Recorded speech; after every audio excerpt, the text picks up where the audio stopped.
పౌలు గారు ఎపిసోడ్లకు రాశాడు. తర్వాత మొదటి తెస్సలోనికలకు కూడా రాశాడు. ఎపిసోడ్ నుంచి మళ్ళీ ఇక్కడ రండి.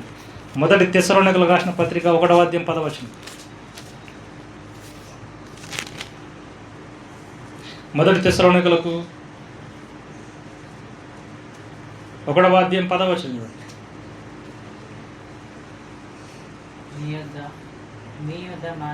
మీ యొద్ద మాకెట్టి ప్రవేశం కలిగను, అక్కడి జనులు మమ్మను గురించి తెలియజేయుచున్నారు.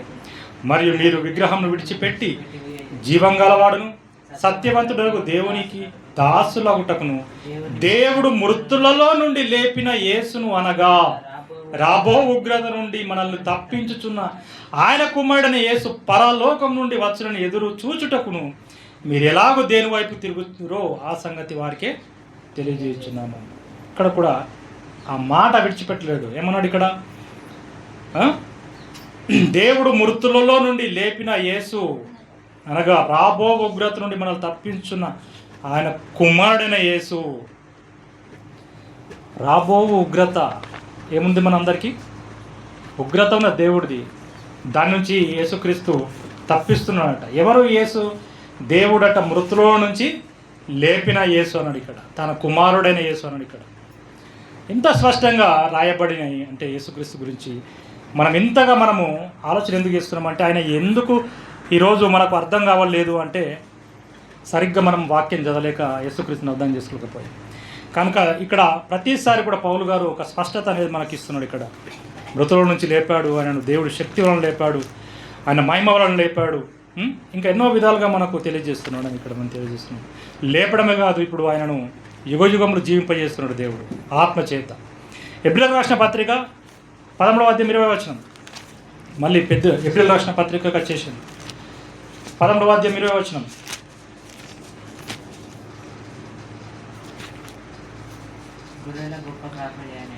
గొర్రెల గొప్ప కాపరి అయిన యేసు మన ప్రభువును నిత్యమైన నిబంధన సంబంధము రక్తమును బట్టి మృతులలో నుండి లేపిన సమాధానకర్తయగు దేవుడు జరిగించుచు ప్రతి విషయంలో తన చిత్త ప్రకారము చేయటం మిమ్మల్ని సిద్ధపరచును గాక. యేసుక్రీస్తుకు యుగ యుగములకు మహిమ కలుగును గాక. ఆమేన్. చూడండి, గొప్ప కాపరి యేసుక్రీస్తు, గొప్ప కాపరి, గొర్రెల కాపరి అని రాయబడింది. అంటే దాని అర్థం ఏంటి? గొర్రెలను కాస్తున్నాడు ఆయన. గొర్రెలు అంటే ఎవరు ఇక్కడ? సంఘము. గొర్రెలు అంటే ఎవరు ఇక్కడ? సంఘము. దీనికి కాపరి ఎవరు? ఇప్పుడు కాపరిని దేవుడు నియమించాడట. ఆ కాపరి యేసుక్రీస్తు వారు. అంతేకాదు, ఆయన లేపిన వాడు ఎవరట? మృతులో నుండి లేపిన సమాధానకర్తయగు దేవుడు. ఎవరు లేపారు ఆయనను? సమాధానకర్తయగు దేవుడు అన్నది ఇక్కడ. అంటే యేసుక్రీస్తుకు ఏం పేరు పెట్టబడింది? సమాధానకర్త అని పేరు పెట్టబడింది. ఈ సమాధానకర్త మొదట ఎవరు? ఆశ్చర్యకరుడు, ఆలోచనకర్త, నిత్యుడగు తండ్రి, సమాధానకర్త అని పేరు పెట్టబడింది. నాకు ఇక్కడ సమాధానకర్త ఎవరు?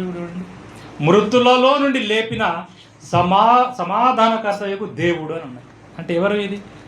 తండ్రి. తండ్రి యొక్క నామము యేసుక్రీస్తుకు పెట్టబడింది. అంటే పేరు. అంటే పేరు అంటే ఏంటి ఇక్కడ?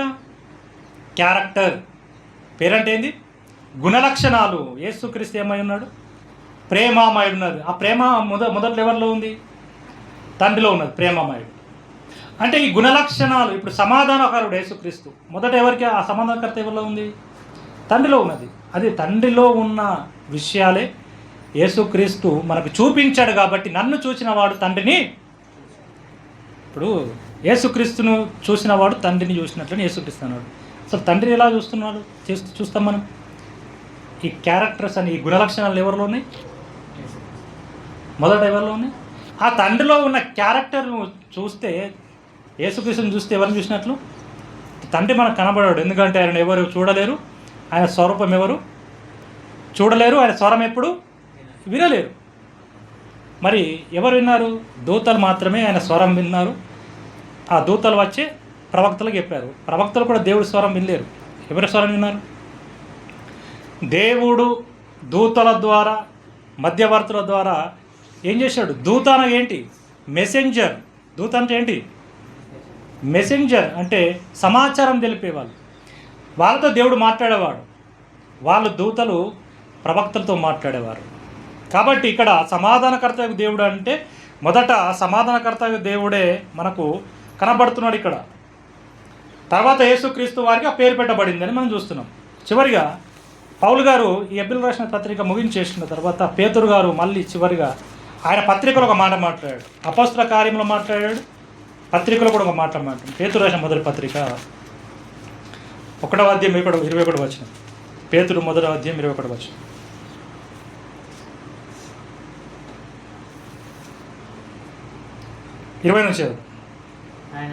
ఆయన జగత్తు పునాది వేయబడక ముంపే నియమింపబడరు కానీ తాను మృతులలో నుండి లేపి తనకు మహిమనిచ్చిన దేవుని ఎడల తన ద్వారా విశ్వాసన మీ నిమిత్తము కడవరి కాలముల యందు ప్రత్యక్షపరచబడను. నియమించబడము అనేది వేరు, ఆయన ప్రత్యక్షపరచబడడం అనేది వేరు. నియమింపబడడం ఏంటంటే ప్లాన్ ఉన్నది దేవుడికి.